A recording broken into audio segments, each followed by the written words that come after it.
Greetings, Northeastern Iowa Synod. I'm Sid Brinkman, Vice President for the Synod.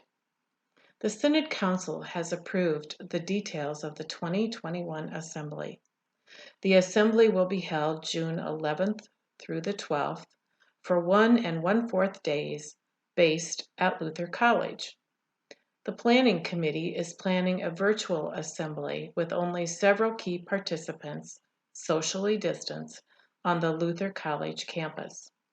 So, in true Luther fashion, what does this mean?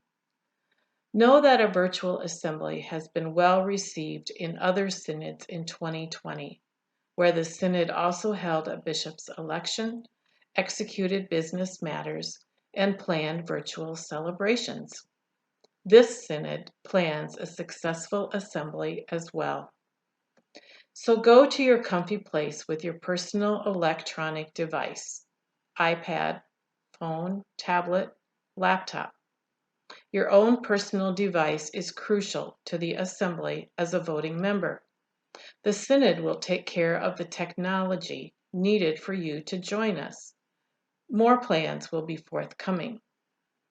Our celebrations will include the hosting of the 50+1 anniversary of the ordination of women, 50-40-10 celebration to include women of color and the LGBTQA community, and recognizing Bishop Alistad's years of ministry and the service to the Synod and Church as bishop. Our main meeting focuses will be on the election of a Synod bishop, the election of a Synod secretary, mission goals, electing voting members to the 2022 Churchwide Assembly, hear reports, and worship together in a virtual community. Please continue to check the website for updates.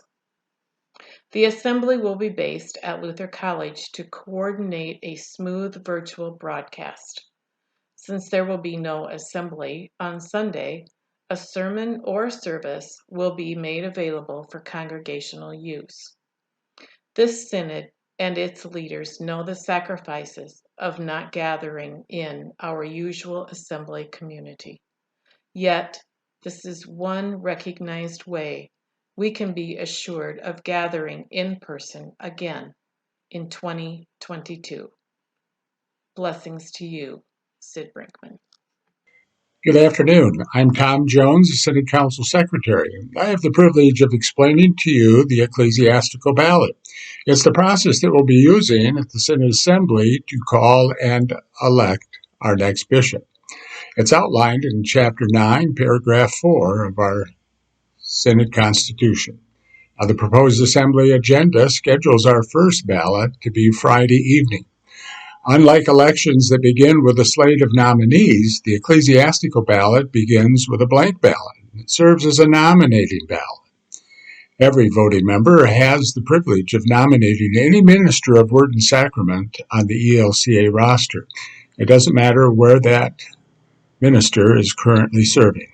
While it's not mandatory, it's certainly suggested that you get their permission to place their name in nomination. It will also be of great help to the Elections Committee if you can include on your ballot where they are presently serving and then a way to contact them, either email address or a phone number.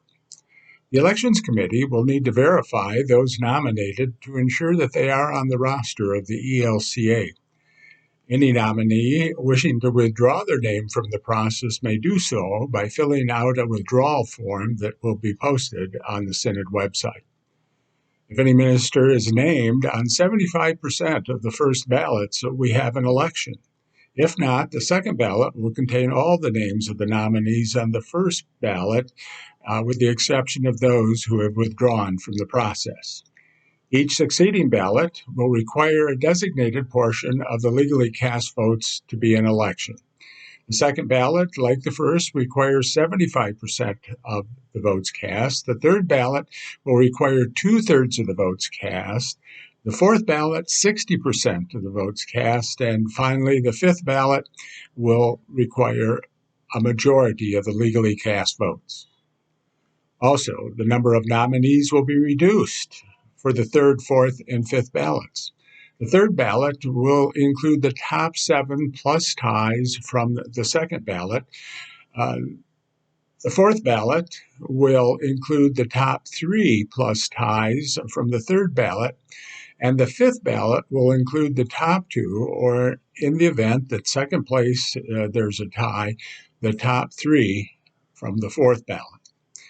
To help us get to know more about the final nominees, the top 7 plus ties will provide biographical information that will be shared with the Assembly.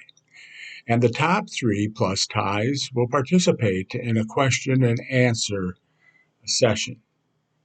Finally, following the fifth ballot, the bishop-elect will be introduced and greet the Assembly and have a time for a short presentation.